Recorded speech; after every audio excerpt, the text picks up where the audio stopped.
Olá, sejam muito bem-vindos a mais um episódio do podcast Fora de Quadra, que trata do universo do vôlei. E hoje eu tenho um convidado mais que especial, é o Flávio Tavares, ele que é técnico do São José Vôlei, disponibilizou um tempo para conversar com a gente, então a gente vai bater um papo aqui bem legal. A gente vai falar de seleção, vai falar de carreira, vai falar do campeonato mundial que a gente acabou de ser eliminado, triste para nossa seleção, mas a gente vai falar sobre isso também, vai falar de projetos, a gente vai falar de como que o São José vem para essa Superliga, como que tá o Campeonato Paulista, enfim, muitos assuntos importantes relacionados ao esporte que a gente tanto ama. Flávio, muito obrigado pela sua presença, por você ter disponibilizado um tempinho na sua agenda, que eu sei que é corrida, para falar com a gente. Imagina, boa noite a todos, é um prazer falar com vocês, fico muito lisonjeado pelo convite, com certeza a gente ajusta a agenda para poder atender esse chamado que é especial. Espero estar à altura do programa para a gente falar sobre vôlei, que é algo que a gente gosta tanto, né? O assunto aqui a gente não tem outro, né? Aqui a gente respira voleibol 24 horas por dia. E por falar em respirar voleibol 24 horas por dia, eu já vou pedir para vocês, porque eu sempre deixo pro final, e aí eu tomei uma puxada de orelha que eu tenho que avisar que para se inscrever no canal tem que ser no começo do vídeo, entendeu? Então eu vou pedir para vocês de casa já se inscreverem no canal, acionar o sininho de notificação para vocês receberem todos os nossos conteúdos, que toda quinta-feira tem um episódio novo do podcast que a gente está fazendo com o maior prazer, com o maior carinho, e tem muita gente já disponibilizando um tempo na agenda, marcando ali um tempinho na agenda para falar com a gente. Então, assim, eu espero que vocês estejam gostando, porque é feito com muito carinho, com muito amor, e assim, a gente dá a vida por isso daqui. E como o assunto é voleibol, a gente não pode deixar passar nada despercebido. Então, aciona o sininho de notificação, se inscreve no canal, compartilha com os amigos, segue a gente nas redes sociais, segue lá o @Fora de Quadra, porque tem muito assunto bacana, tem muitos projetos vindo aí dentro do podcast, desse novo formato que a gente está fazendo, especialmente para vocês. Apresentações feitas.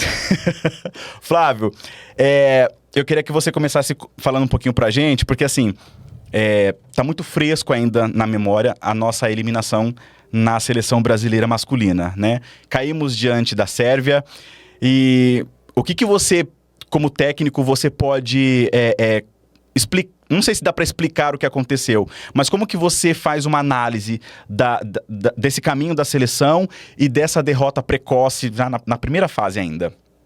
Sérgio, é difícil a gente fazer uma análise quando a gente está de fora de um contexto, né? Mas eu acho que tem algumas coisas que a gente consegue enxergar, assim, mesmo de fora. Obviamente, a questão de um problema familiar com o Bernardo, o falecimento da mãe dele, horas antes praticamente da partida, mexeu com o emocional dele, especificamente. Eu acho que isso afeta um grupo, porque o Bernardo é um líder, né? E como head coach ali, talvez ele não tenha conseguido segurar tanto a emoção por ter perdido a mãe dele e tá tão longe, né? De casa, de não poder ter a despedida, independente de como foi. Eu não sei se ela já estava adoentada ou não, mas o fato é que isso mexe de qualquer maneira com qualquer ser humano, né? E aquela imagem dele na beira da quadra chorando, tentando segurar a emoção, tentando transparecer que estava seguro, mas a emoção vindo, na hora do hino nacional ele também chorando, já demonstrava que seria realmente difícil para ele ali, né? Então eu acho que isso mexe muito também com os jogadores, porque os jogadores acabam se espelhando no líder, né? Você tem um cara que comanda você ali e o Bernardo tem um poder de liderança dentro de um grupo, um gestor de grupo muito forte, né? Nele, sempre foi uma liderança muito, muito presente. Então eu acho que isso também atrapalhou. Além disso, eu acho que se teve uma questão da Sérvia fazer um jogo da vida dela nos últimos anos. Eu acho que eu não tinha visto a Sérvia jogar o que jogou, pelo menos nos últimos 3 anos, no mínimo, né? E acarretou de ser um dia que o Brasil também não esteve tão bem em quadra. Eu acho que o Brasil oscilou durante o Campeonato Mundial. Foram só 3 partidas, mas se a gente pegar as partidas, contra a República Tcheca fez uma partida que não foi retocável, e oscilou contra a China. E isso não tira o mérito da China de ter jogado bem contra o Brasil, mas eu acho que o Brasil teve oscilações durante o jogo, teve dificuldade contra a China, era o jogo de estreia, tem a questão do nervosismo, ansiedade, uma formação diferente, Mas eu acho que se o Brasil tivesse sido um pouco mais sólido, por exemplo, não tivesse perdido o 7 para a China, a história seria outra, né? Mas eu sempre falo isso, inclusive para os meus atletas. Quando existe a palavra "se", aí você já perdeu de alguma maneira, sabe? Então eu acho que teve uma conjunção de fatos, assim. A questão emocional pesou, eu acho que o Brasil não estar tão equilibrado pesou, e a Sérvia vindo num jogo que foi praticamente uma final. E o que dá para sentir? A Sérvia entrou realmente para uma final naquele jogo contra o Brasil, e eu acho que o Brasil não esperava a agressividade que a Sérvia entraria em quadra naquele momento e não conseguiu sair das cordas. O Brasil esteve nas cordas o jogo inteiro. Eu acho que no terceiro set, por 2 pontos, se não me engano, o Brasil esteve à frente no placar. O restante, o Brasil correu atrás o tempo todo. E o que eu percebi era, o Brasil fazia muita força para fazer um ponto, enquanto a Sérvia conseguia fazer 3, 4 pontos em sequência. Além de contar com um Luburic extremamente inspirado, cara. O cara defendeu, passou, atacou, bloqueou, sacou. Foi impossível parar o cara. Então, acho que tudo isso foi determinante para nossa eliminação precoce, infelizmente, né? Nesse momento que quando você fala, né, da parte emocional, ali, para a comissão técnica, não seria importante sacar o Bernardinho de uma situação que ficou visível para todo mundo, para o mundo inteiro, né? De você ver ele ali segurando as lágrimas, talvez, não que justifique, né, a derrota e não que justifique a eliminação no campeonato, mas talvez não seria ali, você como, né, coach, técnico ali, que você lidera a equipe, talvez não seria o momento de reunir a comissão técnica, falar, Bernardo, você, que a gente conhece, a gente sabe como o Bernardo é, ele jamais vai querer ficar de fora, mas não seria o momento de falar assim, Bernardo, não, hoje não, você vai ficar aqui e sofre seu luto aqui, a gente tá com você e deixa que o Rubinho, por exemplo, comanda a equipe e ele não fica de fora, ele dando as coordenadas ali, entendeu? Mas pelo menos para tentar equilibrar isso, ou você acha que não faz muito sentido isso? Não, eu acho que tudo faz sentido, Sérgio. É que assim, por exemplo, eu me coloco no lugar do Bernardo. Talvez eu, Flávio, não teria a força emocional que ele teve de eu vou segurar o negócio porque o meu profissionalismo fala mais alto, o meu amor ao esporte, à pátria, a querer fazer algo tão grandioso por um país, por uma nação, consegue falar mais alto do que a minha emoção nesse momento. Eu acho que eu não conseguiria. Eu acho que se acontecesse comigo, eu seria o primeiro a falar, ó, não dá pra mim, eu não consigo, né? Mas cada cabeça tem uma sentença. E a gente não sabe, às vezes isso até foi proposto, né, assim, nos bastidores de não quer segurar e talvez ele, até uma forma de homenagear a mãe, de viver aquela força que ele precisava viver, o luto de longe, pela mãe dele, ele não, eu quero estar na quadra. É difícil a gente imaginar o que se passou ali nos bastidores, talvez ele... Só ele ou, né, quem estava junto consiga responder. Obviamente que isso pode atrapalhar, né? Assim, como eu falei, os jogadores e tudo mais. Mas também não sei se a ausência do Bernardo por essa questão, mesmo ele ficando ali no banco como assistente, se isso também não atrapalharia o grupo por ter perdido o head coach em que eles tanto se espelham, em que eles tanto têm ali a confiança de ir na beira da quadra do jeito dele, dando esporro ou passando a mão na cabeça, né? Resolver as situações e achar as soluções para os problemas que a seleção tenha durante o jogo. É difícil, viu? Mas agora, uma pergunta aqui de... Por que foram passar quem foi o porta-voz, gente, de avisar, né? Tudo bem que a gente sabe que é mãe, né? Mas não poderia ter segurado essa informação? Como que chega isso, né? Como que chega uma informação se bem que também com celular hoje em dia, né? Uma mensagem de WhatsApp que, por mais que você esteja ali no silencioso, se subir você consegue visualizar, e a gente também não sabe como que estava a situação dela, né?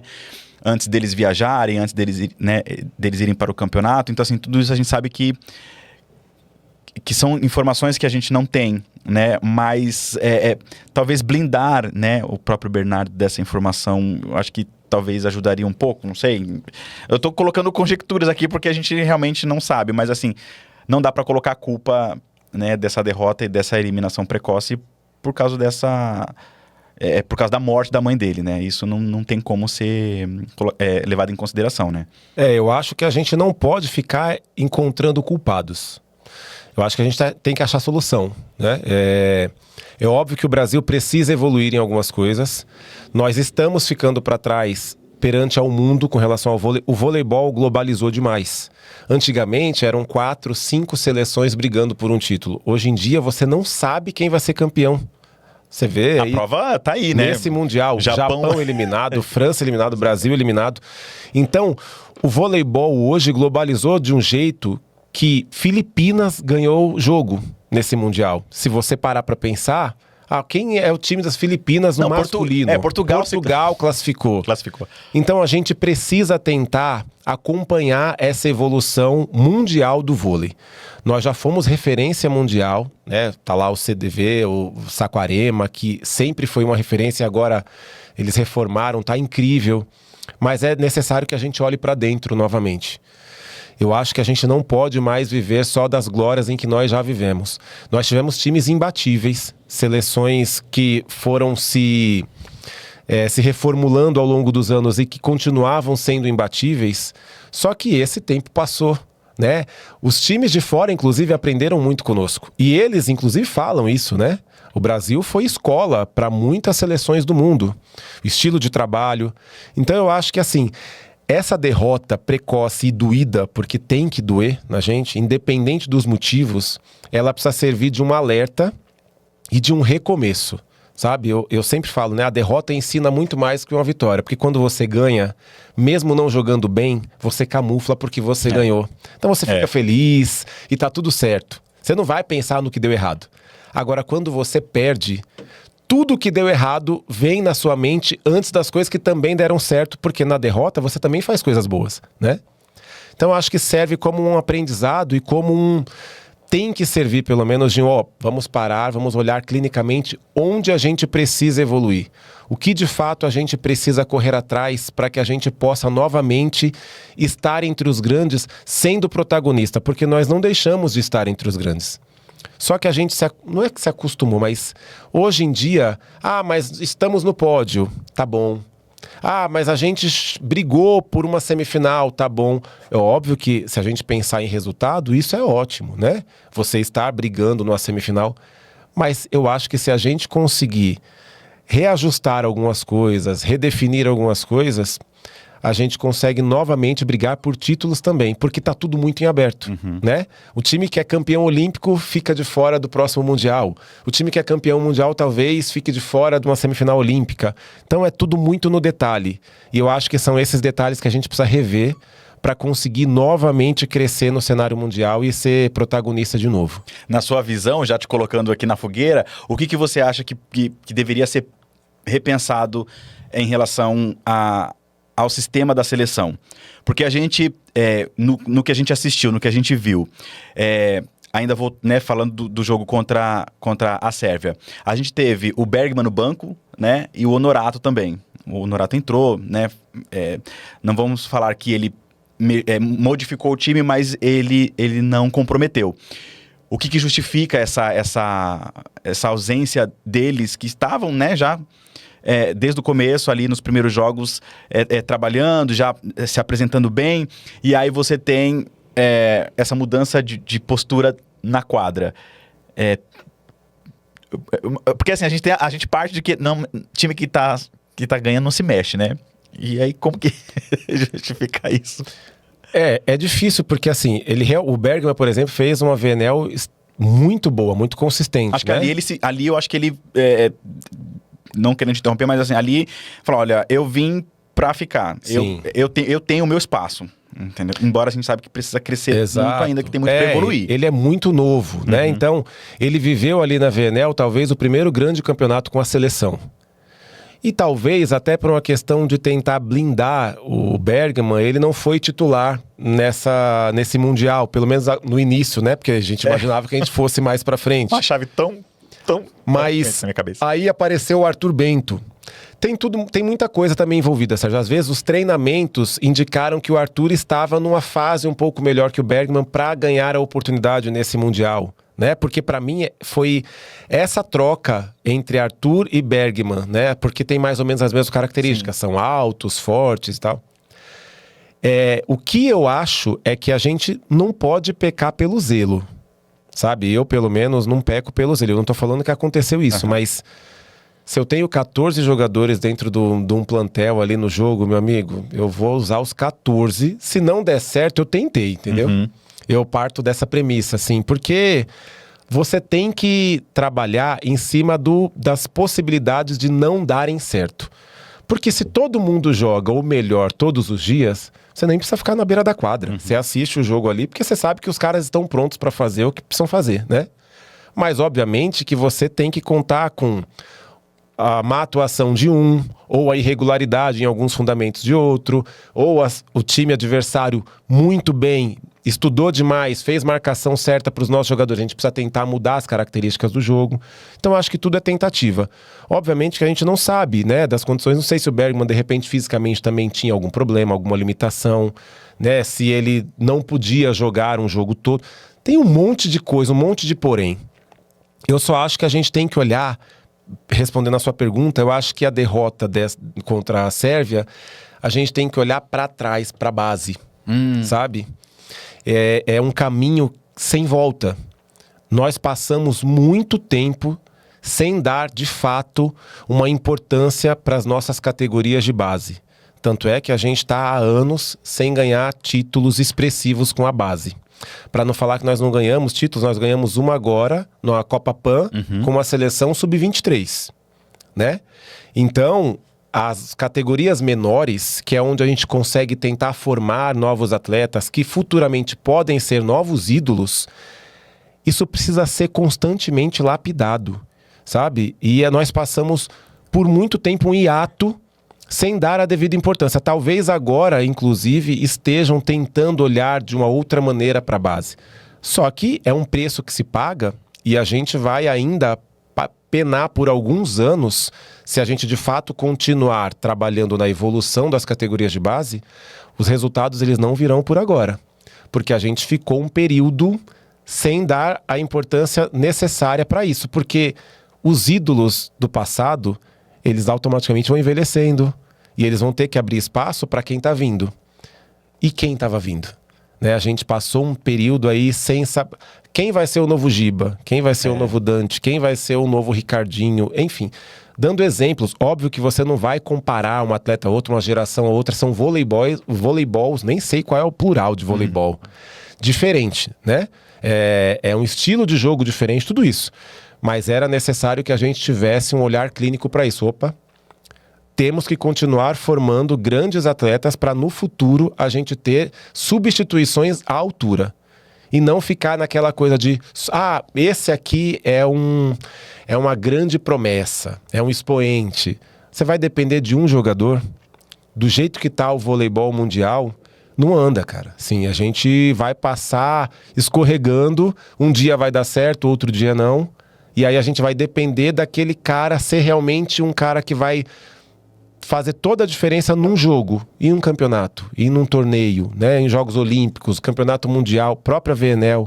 Então eu acho que a gente precisa olhar para a base com mais carinho nesse sentido, sabe? Acho que a resposta sobre a derrota também tá lá atrás, entendeu? Isso é ruim pro Brasil, né? Porque a gente tem material humano, né? A gente tem muito material humano muito bom que não é garimpado, né? Porque a gente tá falando do eixo, a gente fala do eixo sudeste, né? Então, Minas, Rio de Janeiro, São Paulo, a gente fica nesse eixo. Mas tem uma galera em outros estados, em outras regiões, que ninguém nunca ouviu falar. E a pessoa tem tudo, né? Uma molecada boa de bola, que tem tudo para estar numa seleção, só que não tem esse acesso, né? Não tem essa chegada, não tem quem olhe, não tem quem busque, não tem quem garimpe, né? Que eu acho que esse é um trabalho que a CBV deveria... já foi feito uma época, né, na época do Zé Roberto no feminino, né, no masculino também, mas que, como você mencionou, estagnou, né, parou ali e não evoluiu. E aí a gente vê nas outras seleções que isso eles vêm, né, desenvolvendo, porque a cada ano não é uma promessa, mas a cada ano uma seleção lança alguém novo, né? Tipo, você fala, gente, você pega o feminino, por exemplo, que você tem uma Egonu e você tem uma outra lá de 2 metros, que até esqueci o nome dela, Antropova, né? Antropova. Meu, sai uma, entra a outra, você não vê diferença, entendeu? Porque uma joga demais, a outra joga extraordinariamente bem também. Você fala, caraca, os caras têm duas opostas, entendeu? Que entram pra decidir o jogo. né? Você tem uma oposta de luxo num time, né? E a gente não... Sabe? A gente fica... Eu costumo dizer que a gente fica torcendo na Superliga pra ver quem é que vai ser o destaque, né? Do campeonato, da revelação. Quem vai ser a revelação esse ano? Pra poder chegar na seleção. E não é isso o objetivo, né? Não teria que ser esse o objetivo, né? É exatamente isso, Sérgio. E eu sempre falo isso. Independente do naipe, masculino ou feminino, tá? Hoje em dia, time sem oposto não ganha jogo, cara. Não adianta, a gente pode equilibrar, mas ganhar jogo você tem que ter um oposto, uma oposta de definição que venha realmente para dar porrada, que venha para tentar decidir um jogo. Obviamente que você depende das outras funções também, né? Bons ponteiros, bons passadores, centrais, bons de bloco, de ataque, levantador. Mas essa função especificamente no vôlei, ela define muita partida. A Itália é uma seleção feminina muito organizada, né? O Júlio Velasco deu uma outra cara para a seleção.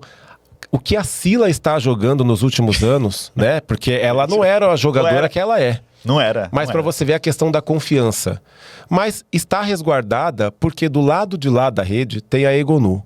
Aí a Egonu espana um jogo. Aí entra o Antropova. Não tem o que fazer. Né? Como é que você joga de igual para igual com uma seleção que tem duas opostas como ela? Como essas duas. Então, é necessário que a gente crie esses monstrinhos, né? Para que a gente possa, de fato, brigar de igual para igual com essas seleções que estão dominando e assombrando o planeta, sabe? E isso é importante. Eu acho que devíamos fazer núcleos em vários estados de vôlei, escolinhas onde a gente tivesse olheiros. Porque você consegue desenvolver e você consegue perceber, opa, pega aquele ali e vamos trabalhar diferente. Aí monta, eu tô imaginando aqui, monta na própria CBV lá em Saquarema, as escolinhas de vôlei dos selecionáveis, né? Que vieram garimpados por esses núcleos. É necessário a gente fazer algo a mais. Se fizermos somente o que está sendo feito, que vem sendo feito, nós não conseguiremos desenvolver atletas que possam, de fato, servir a seleção brasileira com o peso de decidir campeonatos, de decidir jogos e de fazer frente a essas seleções. Senão a gente realmente fica pelo caminho. Nós já estamos atrás. Essa tem que ser a nossa realidade, né? Não adianta... mas a gente briga, mas nós estamos atrás de muitos times europeus. O que fazer para equilibrar? E a partir daí equilibrou, o que a gente pode fazer para daqui a pouco sermos potência novamente na frente dessas potências? Então acho que a gente tem que ter um olhar carinhoso para isso. De alguma maneira a gente olhar, como você falou, não é só Rio, São Paulo, Minas. O Sul tem muita gente boa. Já vi muitos jogadores bons ali no Sul. Próprio Nordeste, que muitas vezes é esquecido. É necessário que a gente olhe, porque pode aparecer jogadores e jogadoras excelentes pra gente. E aí leva pra categoria de base já, né, a seleção dos pequenininhos, sub-15, 17, a categoria que tiver, sabe? A gente tem que ter essa responsabilidade de colocar os novos e as novas pra jogar. Mas vão tomar bolada? Vão, mas é tomando bolada que se aprende, né? Porque quando você joga contra os melhores, você aprende com eles. Você vai tomar a bolada hoje, mas você não vai esquecer mais aquela bolada. E quando você for enfrentar novamente elas, ou eles... eu levei bolada, agora eu vou querer dar bolada em você também. Eu acho que a gente tem que criar uma mentalidade vencedora desde as categorias de base. Essa coisa da proteção demais, mas é muito nova. Mas é porque... Eu não concordo muito com isso. É muito nova. É muito nova, mas quantos anos a Bošković está na seleção? A Bošković surgiu na seleção principal da Sérvia com 16 anos. A Vargas. A própria Vargas. 13 anos a minha. A própria Egonu. A própria Egonu. Né? Então, óbvio que a gente tem que tomar um cuidado com o que a gente alimenta para essas mentes sobre internet, sobre hater, que a gente sabe que isso hoje em dia destrói um ser humano, né? Inclusive é motivo de suicídio. Então é necessário a gente ter um cuidado com isso. Agora, o fato de você não colocar para jogar porque é nova, pensando que vai proteger, não vai.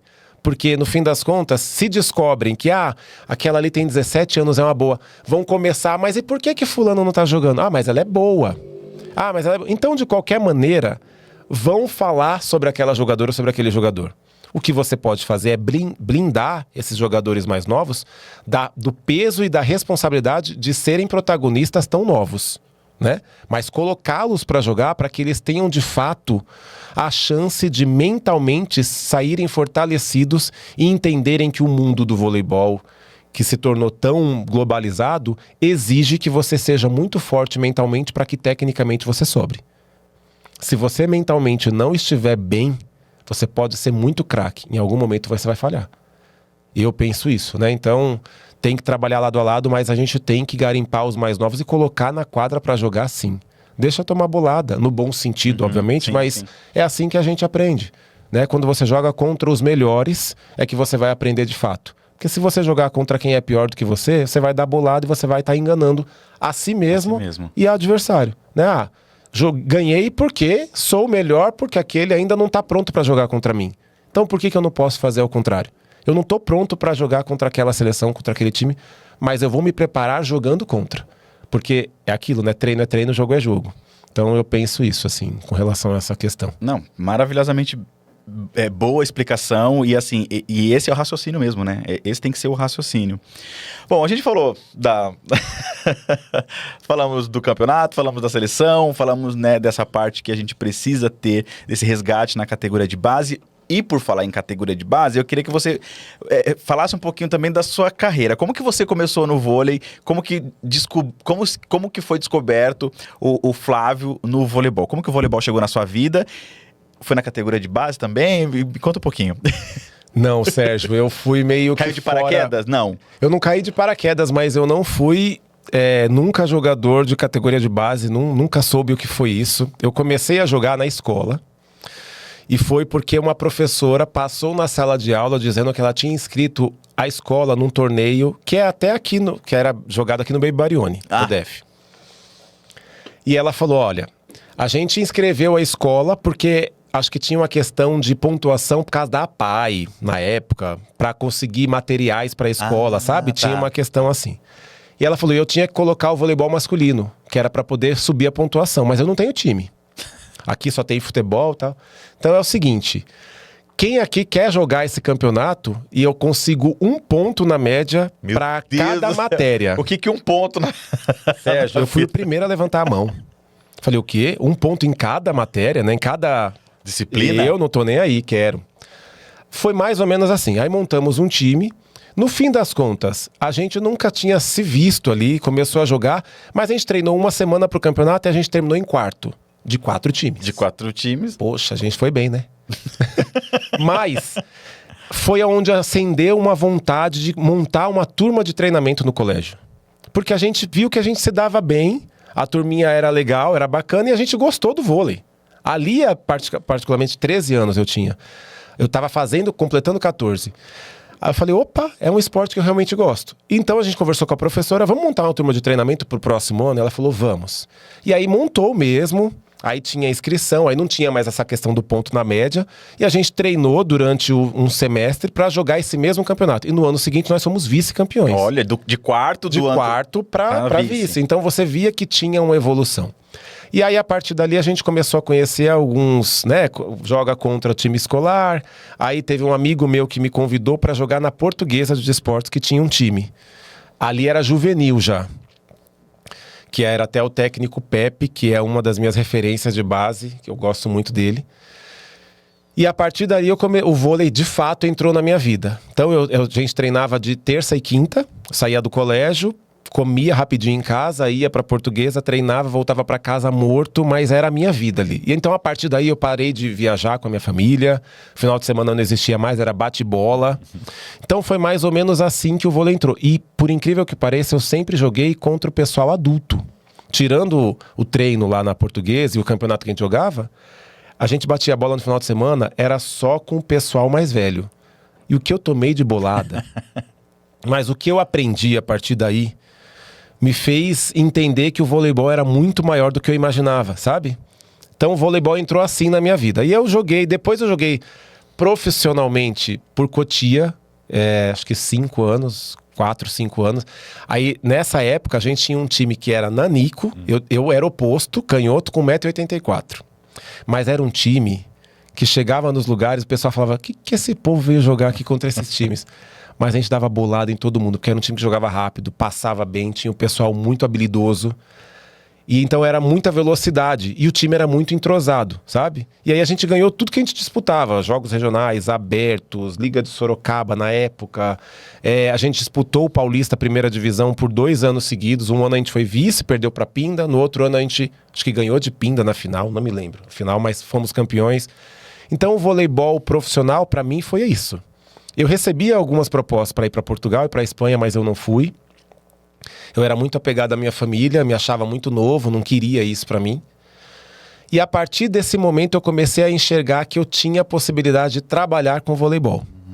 Só que eu era muito travado, assim, eu era muito tímido, eu não conseguia falar, sabe? Eu não conseguia me expressar direito. Olhando aqui não dá pra acreditar que você era Mas assim. por quê? Eu, antes de fazer educação física, eu fiz comunicação social com ênfase em rádio e TV. Então tá explicado, gente. Tá explicado a voz, a postura, a interpretação, né? Tá. E aí foi o que me fez... Mas por que você não foi pra essa área? Eu gosto muito, tá? Assim, é a minha segunda paixão. Tá. Se eu não trabalhasse com vôlei, talvez eu trabalharia com isso. Agora a gente sabe que é difícil, né?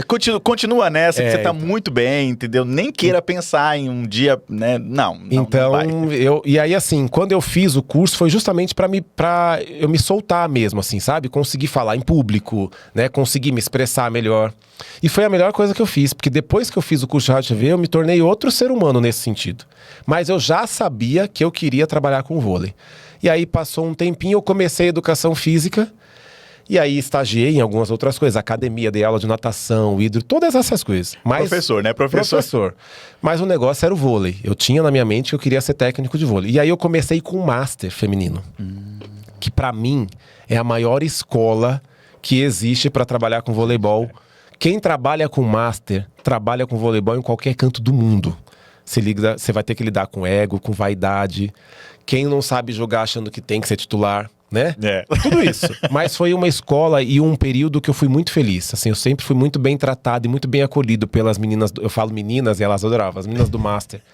Então foi algo que me fez realmente criar um repertório pro vôlei. E aí, eu não sei se você conhece o Paulinho de Tarso. Imagina. Quem não conhece Paulinho de Tarso, né? Uma das enciclopédias do vôlei, né? E o Paulinho me conhecia desde a época que eu batia a bola nos finais de semana. O Paulinho jogava, era um baita levantador, né? Trabalhava no Bradesco já na época. E ali ele só ganhava do meu time, nos bate-bolas. Então ele ficava perseguindo, ele ficava provocando, sabe? Mas instigando mesmo pra gente ser melhor. O Paulinho sempre teve isso. Um dia, pra você ver como são coisas do destino, né? Eu já trabalhava com Master. Um dia eu encontrei com ele no shopping. Eu nunca mais tinha visto o Paulinho. E a gente bateu um papo muito rápido. Aí, como você tá? O que você tá trabalhando? Eu trabalho com vôlei. Com vôlei? Você é formado? Eu tô me formando agora em educação física. E ele trabalhava no Pinheiros, na época. Ele era assistente do Sérgio Negrão. Poxa, Flávio, que legal saber. Vamos trocar telefone. Aí trocamos telefone. Do nada, um dia ele me ligou. Flávio, você quer trabalhar com alto rendimento? Eu falei, meu sonho? Tem uma vaga de estatístico aqui no Pinheiros. Você quer? Mas, Sérgio... A minha estatística era palitinho com caneta. Eu nunca não sabia o que era data vôlei na minha vida. Vem cá que o Sérgio vai fazer uma entrevista com você. O Sérgio fez a entrevista comigo e eu fui super sincero. Falei, eu não sei nada, não sei nem o que é o data vôlei. Mas eu tô disposto a aprender, né? Aí o Sérgio falou, então tá bom, a gente volta a conversar. Contrataram um outro que já tinha experiência. Eis que 5 meses depois, eu lavando louça na minha casa, meu celular toca. Paulinho de novo, Flávio... deu pi com outro estatístico, pra não falar palavrão, né? O que você aprendeu do data vôlei? Eu falei, nada. De lá, tipo... Falei, eu não podia parar minha vida pra aprender o data vôlei. Eu não tinha condição de pagar a licença do data vôlei, que é um absurdo anualmente. Né? Eu trabalho com Master, filho, eu ganho pouco. Eu não aprendi nada. Vem cá, vai conversar de novo com o Sérgio. Aí eu cheguei no Sérgio, lá no Pinheiros, ele falou assim, é o seguinte, ele me entregou o pendrive, que é a chavinha do datavôlei, e o computador do clube. Falou, você tem 10 dias para aprender o datavôlei, volta aqui pra gente saber o que você conseguiu. 10 dias? 10 dias. Intensivão. Você não sabe. Eu trabalhava com 4 times nessa época, né? Master. Eu saí dos 4. No mesmo dia... Mandei mensagem no grupo, falei, galera, tô saindo. E o povo, sem entender, mas por quê? Por quê? Falei, é porque eu tô tentando entrar num clube e eu preciso de 10 dias assim pra eu não respirar, só aprendendo o data vôlei. Sérgio, foi insano isso. era WhatsApp, eu não consegui fazer curso com ninguém. Então eu perguntava pros estatísticos, eu saí perguntando pros estatísticos como fazer isso, como fazer aquilo, e ia treinando em casa. Eu passava a madrugada acordado, treinando o data vôlei. 10 dias, né? 8 dias depois, a Alessandra, que era supervisora na época do clube, Conheço a Alessandra. me ligou Beijo, e falou assim: Flávio, deu pi de novo. Meu Deus do céu. O estatístico não veio não subiu o jogo pra CBV, porque antes você tinha o estatístico, o analista de desempenho da casa, do time mandante, tinha que subir a estatística pra CBV em até 24 horas. Né, tinha isso. Agora é a CBV que faz tudo, mas antigamente a estatística era feita pelo clube mandante. Ela falou, ó, ele não subiu o jogo pra CBV e a gente tem que digitar esse jogo e mandar pra CBV, senão a gente vai pagar uma multa. Vem aqui pro clube amanhã cedo e a gente tenta fazer. Cara, eu pensei, falei, como é que eu vou digitar um jogo, né? Eu sei que eu cheguei no clube 8 da manhã. E aí eu fui catando milho mesmo na digitação, sabe? Eu sei que 7h30 da noite eu falei, Lissandra, terminei de digitar o jogo. Se tá certo ou não, eu não sei. Aí ela, vamos mandar. Aí subimos a estatística. Daqui a pouco, acho que era a Clarice, na época da CBV. Clarice. Ligou pra ela e falou assim, não, Lissandra, tá tudo certo, já tá aqui no site, tá no ar a estatística. Nisso, o Sérgio tava entrando, saindo de um treino. Entrando lá na sede administrativa. Aí ele, você tá fazendo aqui? Falei, porque a Alessandra me ligou, porque teve um problema aqui. Aí a Alessandra... Então, ele que subiu o jogo de ontem, que a gente jogou, ele que subiu o jogo pra CBV, deu certo. Então pode contratar. Basicamente foi assim que eu entrei no vôlei. Então eu entrei como analista de desempenho. Eu fiquei lá 2 temporadas como analista e era assistente do Edu, o gordo, que a gente chama, que tá no Bauru, que também pra mim é outra referência de base. Era um cara que merecia estar numa seleção aí de base, inclusive. E eu era assistente dele nas categorias de base. Fiquei 2 temporadas e aí saí de lá pra ir pro masculino. Porque quando eu comecei, na minha cabeça, eu nunca ia trabalhar com masculino. Nunca. E aí surgiu a proposta pra ir pro Guarulhos, pro vôlei Guarulhos. E assim, eu sabia que eu não ia ficar no Pinheiros, né? E eu pensei, falei, gente, sabe de uma coisa? Eu vou arriscar. Eu não sabia data vôlei, eu aprendi. Aprendeu. Eu não trabalhava com voleibol de alto rendimento, eu tô aprendendo. Por que não aprender com o masculino, né? E aí, na época, o Anderson Marcilli me fez a proposta. Era o Gui Novaes, que era o técnico, que inclusive me abriu muitas portas também, porque era o primeiro ano dele lá como técnico, né? Eu tava saindo do Minas, assistente do Neri. E ele foi super, Flávio, não, vem, a gente vai aprender junto, tal, sabe? Eu tenho muita gratidão nesse sentido por ele. Pra ele também, né? Baita. Foi difícil, né? Então, a gente se ajudou, na verdade. E aí eu entrei lá. Eu fiquei 5 temporadas em Guarulhos. As primeiras 2 como analista de desempenho. Não, a primeira como analista de desempenho. Na segunda temporada, surgiu de novo, porque era a época que estava voltando da pandemia. E aí ia ter um sub-21. Né, eles iam montar de novo a categoria de base sub-21. E aí o Anderson me fez o convite. Você não quer ser o técnico? E o próprio Gui, na época, falou, eu acho que tem que ser o Flávio. Ele já tá aqui inserido com a gente, né? Eu acho que a gente tem que dar uma oportunidade. Ele só não vai poder continuar como analista do adulto, porque não dá para acumular a função, é muita coisa. Aí eles procuraram outro analista e eu assumi o sub-21. E aí eu fiquei a segunda e a terceira temporada com o Gui, como técnico e auxiliar do adulto. E aí depois teve a troca. O Gui foi pro Minas, o Neri chegou. E aí o Neri, cara, é meu mestre.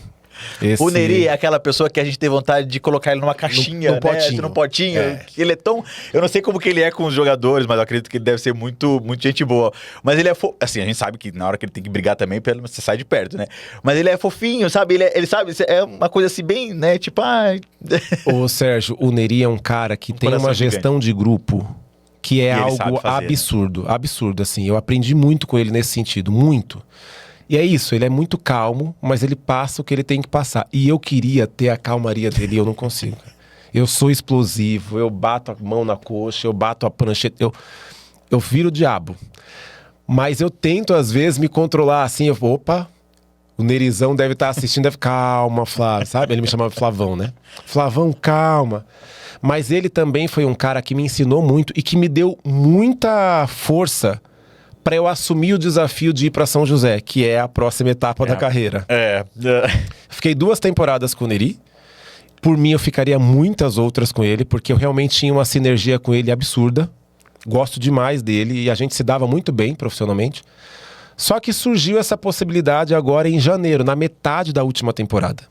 O time de São José não estava bem, né, na Superliga. Essa foi uma bucha pra você, Foi. né? Assim, literalmente, né? Tipo, você tá ali no concreto, né? Você sabe que o negócio tá certo ali, tá, o projeto tá ok, né? E aí você vai pra uma sinuca de bico. Todo mundo falando que o time já tinha caído, São José, né? E assim, Sérgio, todo mundo que eu encontrava, quando souberam que eu tinha saído de Guarulhos e ido pra São José, todo mundo, você tá louco? Por que você tá maluco de trocar, né, o certo pelo duvidoso? São José tá lá com um monte de problema. Eu não queria ser arrogante, sabe? De responder, gente, mas o time não vai cair. Porque poderia acontecer de cair, né? Eu não tinha essa certeza. Só que a minha vontade era falar, mas por que você tá garantindo que o time vai cair se ainda não acabou a temporada? Sabe? Mas eu tinha a certeza pelo plantel, pelo grupo, assim, era um time muito qualificado, né? E alguma coisa precisava ser feita pra gente conseguir resgatar neles a vontade de jogar novamente. E foi o que eu consegui fazer com o Sérgio Negrão, que na época assumiu também como técnico, ele ficou como técnico e o assistente. E eu dava os treinos no dia a dia, mas a primeira semana da gente lá foi de fato para apagar incêndio. O que a gente precisou fazer? Resgatar a união do grupo. A gente queria tornar o ambiente de novo agradável. Fazer eles sentirem vontade de estarem na quadra para treinar, de entrarem na quadra para ganhar jogo ou para brigar pelo jogo. Que eu acho que era o que estava faltando. Se perdeu isso por algum motivo, sabe? E foi o que a gente fez. Falei, galera, se a gente resgatar o ambiente dessa turma, time para brigar, para não cair, tem. Tem muita peça importante dentro do grupo. E foi exatamente isso que a gente fez. E assim, Sérgio, eu tenho muitas qualidades e tenho muitos problemas também, né, pessoais, assim, que eu tenho que melhorar, eu procuro melhorar, mas uma coisa que eu nunca deixei faltar na minha vida foi coragem. Sempre fui muito corajoso, sabe? Pra tudo, assim. Graças a Deus. E profissionalmente, principalmente, sempre foi assim. Tem um desafio ali, eu vou. Se vai dar certo, não sei, mas eu vou tentar, porque se eu pensar em, mas e se, que eu falo pra você, né, o se pra mim não serve, ele não entra na minha vida, sabe? Ou eu mergulho de cabeça, ou eu não quero. Mas eu sempre tive muita coragem, e foi muito nessa questão da coragem de ir pra São José. E aí, durante a caminhada ali, a gente teve o tropeço, eu cheguei pro jogo contra a Joinville, aí nós fizemos 3-2, aí arrancamos um ponto do time Joinville, que era um timaço, né? Opa! Aí a gente foi pro jogo contra Guarulhos. E aí, sua ex-equipe. E aí, como que vai num jogo desse? Cara, eu tive que desligar o sentimento, porque eu tenho uma gratidão gigantesca por Guarulhos. Tudo que eu tenho profissionalmente no vôlei masculino eu devo ao time, né, a Guarulhos. Mas eu tive que desligar. Falei, agora eu preciso pensar no meu time. Minha seleção brasileira hoje é São José. E, cara, a gente tava ganhando o jogo de 2-0. Aí empataram. Tie break 11-6 pra gente. Falei, vou sair grandão do ginásio. Vou ganhar um tie break. Por mais que é de agora, mas vou ganhar. Tomamos a virada, 16-14. Nessa hora, o gestor do time ligou pra mim e falou, Flávio, vamos montar um time pra B. Não dava. Vamos montar um time pra B porque, cara, a gente tomou uma virada improvável. Hoje não dá. Falei, pontuamos. Vamos olhar pelo copo meio cheio. Nós pontuamos. É mais um ponto. Esse ponto vai salvar a gente lá na frente. Sérgio, foi exatamente o ponto que salvou a gente. Eu não sei se Deus fala assim, eu vou abençoar esse aqui, sabe? Deixa eu dar um toque de misericórdia aqui, velho. De alguma maneira, cara, alguém me ajuda, porque foi exatamente isso. E aí, durante essa caminhada, teve o jogo contra Blumenau, que o Sérgio não pôde participar do treino na semana. E ele falou, Flávio, você que vai ficar de técnico nesse jogo. Pensa, era o jogo que, se ganhasse de Blumenau, saía da zona de rebaixamento. E se perdesse, caía. Mas eu fui pra esse jogo como se fosse uma final olímpica, cara. Sabe? No vídeo. Eu acho que os caras, os jogadores, eles perceberam essa minha entrega de tem que ser agora, que eles lutaram por mim também. No meio do jogo, o Marcos, né? O Nareba, famoso Nareba, passando mal. Entre um tempo técnico e outro, ele ia no balde e soltava, passando mal. E eu falava, Marcos, sai um pouquinho, eu te tiro um pouquinho pra você respirar, pra você voltar. Ele pegava na minha mão e falava, Flávio, eu tô aqui por você também, vamos junto. Foi uma atmosfera aquele jogo, assim, eu me arrepio até hoje, porque não é porque eu estava à beira da quadra, não é por isso, que eu sabia que depois eu assumiria o time, né? Já estava confirmado isso, independente se fosse na A ou na B. Mas a forma como os caras enfrentaram aquela partida também por mim, sabe? Por eles e por mim. Foi mágico, foi uma noite assim que a gente comemorou depois, porque depois de 8 rodadas do time na zona de rebaixamento, a gente respirou aliviado. Óbvio que a gente ainda tinha jogos a se fazer. E aí o gestor do time ligou parabenizando e tal, mas ainda não dá, ainda não tá confirmado. A gente tem o Praia pela frente. Falei, a gente vai pontuar contra o Praia para salvar. Aí a gente foi lá e ganhamos de 3-2. Então foi mágico, assim, sabe? Foram 2 meses que eu vivi intenso ali, que realmente foi um ato de coragem, mas que eu tinha muita certeza do elenco que tinha e que dava pra gente conseguir salvar. Graças a Deus deu certo. Então a partir daí você vai criando uma casca, né? E você vai pensando, pô, você tá pronto para um desafio. Obviamente que eu vou aprendendo ao longo dos anos, né? Ao longo todo dia eu aprendo uma coisa nova, todo jogo eu aprendo uma coisa nova. Mas eu acho que o mais importante para um técnico de vôlei é você não ter medo da responsabilidade e criar coragem e dar a cara para bater. Você é o head coach. É óbvio que se acontecer errado, você vai ser cobrado. Mas se der certo, você tá indo bem com as suas convicções. E o mais importante, que eu gosto muito, é de humanizar o trabalho. A gente lida com o ser humano, né? Óbvio que existem os resultados, as cobranças. Eu dou esporro, eu cobro muito, eu sou chato na cobrança, mas quando acaba o treino ou o jogo, eu viro amigo, eu viro pai, psicólogo, o que precisar ser para eles. Porque no fim das contas, eles também se doam 100% por um sonho, né? Deles, que também é o meu. Ser técnico de vôlei, trabalhar com vôlei. Então, no fim das contas, é uma troca, né? E você não consegue trocar com a máquina. Você consegue trocar sentimentos e emoções com o ser humano. Então, eu humanizo muito o meu trabalho. As pessoas que estão do meu lado, seja na beira da quadra, nos bastidores, na diretoria, no administrativo, elas têm o mesmo peso para mim que os jogadores que entram em quadra para ganhar a partida, sabe? E eu não consigo enxergar um trabalho bem feito e de resultado e realmente de sucesso sem essa humanização do todo, assim, de um grupo, entendeu? É assim que eu penso. Óbvio que cada um pensa de um jeito, mas eu sempre trabalhei assim e eu acho que eu não conseguiria mudar essa minha essência da forma de enxergar o trabalho. E é aquilo, né? O que é sucesso para mim talvez não seja para você, porque o sucesso é muito relativo, porque é interpessoal. Às vezes, para uma pessoa, o sucesso é ser famoso, é engajar, E para mim o sucesso é eu fazer bem feito o meu trabalho e eu deixar a minha marca por quem passa por mim. De alguma maneira vão lembrar de mim. Porque, me deu um conselho, me ajudou numa situação, me ajudou a ser melhor como atleta. E esse é o meu sucesso. Independente de eu não ser conhecido na internet, para mim o sucesso está muito mais ligado ao que eu consigo entregar para alguém do que ao que vai vir para mim de volta, entende? E aí, como que a gente tá de Superliga agora? Porque assim, a gente vai ter um lançamento. O que a gente pode esperar do São José? Porque o São José vem para brigar, né? Ou... Conta aí, eu quero saber. A nossa realidade agora... Não, a gente sabe que assim, se comparado, né, com o time que foi montado da primeira edição, né, do Farmaconde, aquela coisa toda, que construíram um ginásio em São José, especialmente para a Superliga do time, aquela coisa toda, a gente sabe que não é, né, tá distante, né, do que era e da realidade. Mas não é um time que vai vir para ser figurante, né? Não, a gente briga justamente para isso, então. né? Obviamente, a gente sabe da limitação orçamentária que nós tínhamos, mas dentro do que a gente tinha de orçamento, a gente montou o grupo que a gente queria. Então, acho que isso tem que ficar muito claro, né? Porque sempre vai ter a crítica. Esse time aí vai brigar para não cair. Porque esse time... O trabalho tá andando, cara. Tá começando. Então, espera um pouco para saber, né? Porque... a gente não vai trocar o pneu com o carro andando. Dessa vez a gente teve um começo, né? E isso leva tempo. É um grupo novo, jogadores que nunca jogaram juntos, uma CT nova. Então, para você conseguir encaixar de fato, demora. Leva um tempo. Leva um tempo. E eu acho que o time já vem demonstrando durante o Paulista uma evolução a cada jogo. Mas assim, é um time que vai brigar. A gente vai ser aquele time de formiguinha operário, sabe? Que não vai largar o osso, que vai vender caro a derrota, mesmo quando perder. vai brigar por todos os pontos.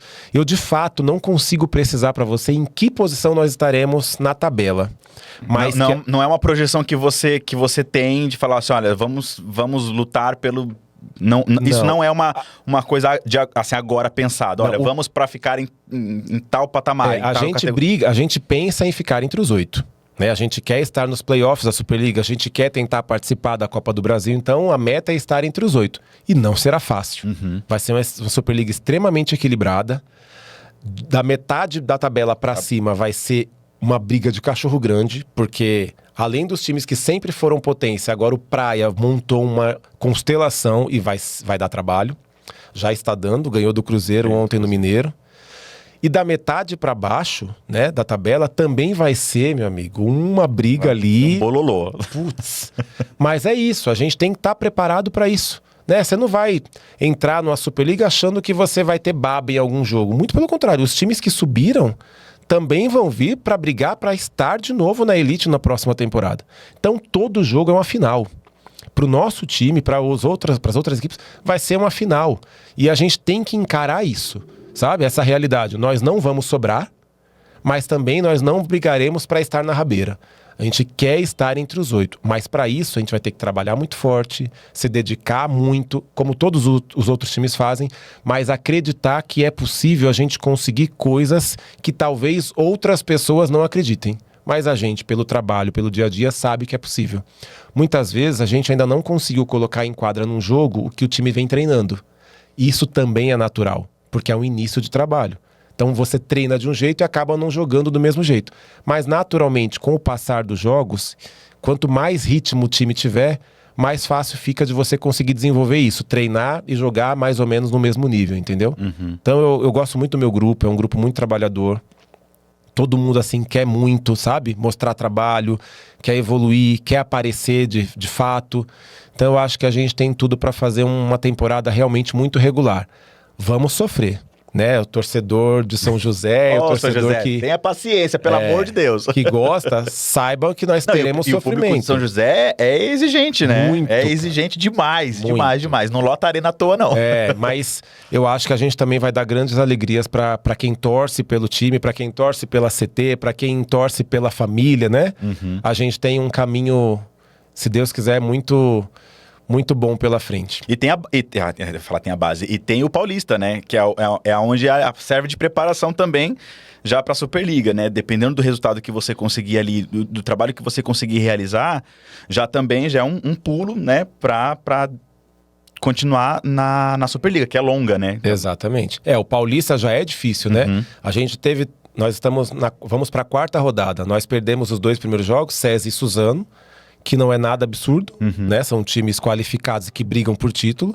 Poderíamos ter pontuado, acho que nós vacilamos ali. E aí eu coloco a minha culpa, né? Acho que eu não consegui extrair o melhor dos jogadores para que a gente pontuasse. Mas aí a gente jogou agora contra a Praia Grande, vencemos, e a gente tem mais 2 finais aí diretas, Mogi e Atibaia, e tem o jogo terça-feira que vem, dia 23, contra Campinas, que também a gente tem que tentar ali fazer frente, né? Mas a meta é estar entre os 4, fazer semifinal, que o ano passado o time não esteve na semifinal. Então a meta esse ano é voltar para a semifinal. E aí, meu amigo, na semifinal, se a gente estiver na semifinal, aí é tentar brigar, é ver o que dá. Porque aí quando é playoff, a gente sabe que o campeonato é outro, né? Óbvio que existem os favoritos, mas a gente tem que tentar beliscar. Porque é como a gente sabe, né? A gente tá vendo aí no Mundial da Vida... Gente, eu nem... né? Os times que não são favoritos ganhando de favoritos. Então, tudo fica muito em aberto quando é jogo eliminatório, principalmente, sabe? Mas a primeira meta no Paulista é estar entre os 4 e fazer semifinal novamente. Devolver o time a uma semifinal do Paulista. Semifinal do Paulista. E a gente tem que considerar que, assim, na Superliga também tudo pode acontecer, né? A gente sabe que tem uns times grandes, mas que a gente sabe que ninguém tá ali de bobeira, né? Então, assim... Pode ser que embole também, entendeu? Dependendo de como que os times vêm pra Superliga, tudo pode acontecer. Eu acho que vai ser uma Superliga imprevisível. Exatamente. Não já foi, né? Na última já foi bem assim. Um time perdia para um, ganhava do outro. E eu acho que esse ano a tendência é ser igual ou mais equilibrada do que foi a temporada passada. É que eu coloco o Praia também brigando por título. Praia Clube. Sim. Sabe? No masculino também, porque eles montaram realmente um elenco para isso. Mas pensando em todo o grupo, em todos os 12 times, eu acho que vai ser isso. Um perde para um, que ganha do outro. Ah, mas não imaginava que aquele time perdesse, perdeu. Então a gente tem que estar preparado para tudo. Vai ser uma guerra, uma batalha. É a brincadeira do tiro, porrada e bomba para tudo que é lado. Não tem jeito. Ai, Flávio, ó, adorei conversar com você. O nosso tempo aqui, ele passa rápido, que eu não sei o que acontece, o Jefferson, que esse cronômetro ele tá errado, entendeu? Eu tenho quase certeza que ele tá errado. Mas, Flávio, eu queria muito agradecer a sua presença aqui, de ter falado com a gente, de ter mostrado, falado um pouco da sua carreira, do quanto você é apaixonado pelo voleibol, né, pela sua profissão, contar os bastidores também do que acontece, né, fora de quadra, que nem todo mundo sabe, né, o que acontece. Desejo para você muito sucesso no Paulista, na Superliga, na sua vida. E é isso. E aí eu queria saber como que as pessoas te acham na rede social, né? Porque a gente geralmente passa o Instagram do nosso convidado aqui para as pessoas seguirem. Se tiver alguma outra forma de se comunicar com vocês, se tiver um canal nas redes sociais também, fica à vontade para você fazer aí seus agradecimentos. Sérgio, eu quero mais uma vez agradecer o convite, foi um bate-papo delicioso. Para me achar nas redes sociais, o Insta é Flávio Canhoto Vôlei, tudo junto. Lá eu posto algumas coisas do trabalho, né, do dia a dia. Gente, segue lá, que é muito bacana. Eu tava acompanhando. A gente posta algumas coisas do dia a dia, dos treinos, dos bastidores. E é isso, quem é apaixonado pelo vôlei acaba se encontrando, né? Pelo caminho, porque a gente acaba falando sobre a nossa paixão. Então é dividir realmente experiências, trocar figurinhas. Eu acho que todo mundo acaba aprendendo junto. E no fim das contas, tá todo mundo em prol do esporte que a gente ama, que é o voleibol. Tá certo, então, maravilha. Muito obrigado mais uma vez pela sua presença. Nosso tempo acabou, já estão falando aqui pra gente encerrar. E olha só, quero só mostrar pro pessoal de casa a camiseta que a gente ganhou aqui, ó, de São José. Ó que linda a camiseta, bonita a camiseta, hein? Essa não é a camiseta do oficial do time, né? Não, essa é a de CT de jogos. De jogos, olha que bonita. Maravilha. Muito obrigado, viu, pelo mimo. Essa aqui é minha, eu não vou dar pra ninguém, entendeu? Vai entrar pra minha coleção. Flávio, mais uma vez, muito obrigado. Pessoal, a gente fica por aqui. A gente se encontra numa próxima edição, semana que vem, com mais um entrevistado aqui no podcast Fora de Quadra. A gente se vê então. Até mais. Tchau, tchau.